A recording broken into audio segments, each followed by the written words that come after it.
Hi, my name is Eric Smith, and this is an excerpt from my pet project, Stories from Q-Ville. Gananhan eventually made his way to the subterranean village of which was deep in the ground of Salifa Island. The entrance was on the ocean side of the hill that leads to a lighthouse.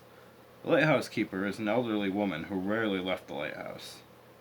There is a convenient hedgerow that safely conceals an intruder who knows about the tiny cave entrance. Once a person climbs down the side of the hill in just the right place, they would find a small crevice with a ladder leading downward.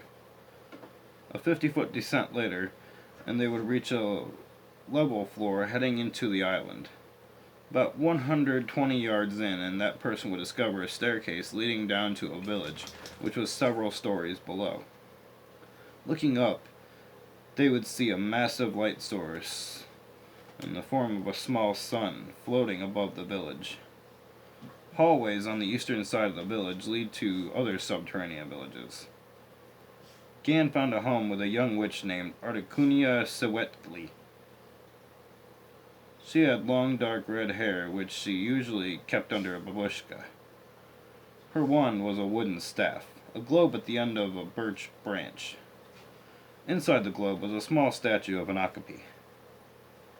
He feigned happiness. He really enjoyed Articunia's company, but felt cold-hearted now. Every person that he had ever loved had died. He didn't want to feel. He was a murderer, a thief, and a petty criminal. He had already murdered a citizen of this new country, and knew that he could never leave the underground again. Not by day, at least. Not without magic. This is why he was so interested in getting close to Articunia. She was a single woman who looked 28, but was far older.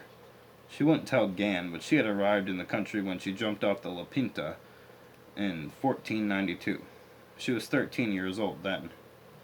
Gan thought that Articunia's allegiance would be very important, so he allowed her to get close to him and act upon her desires.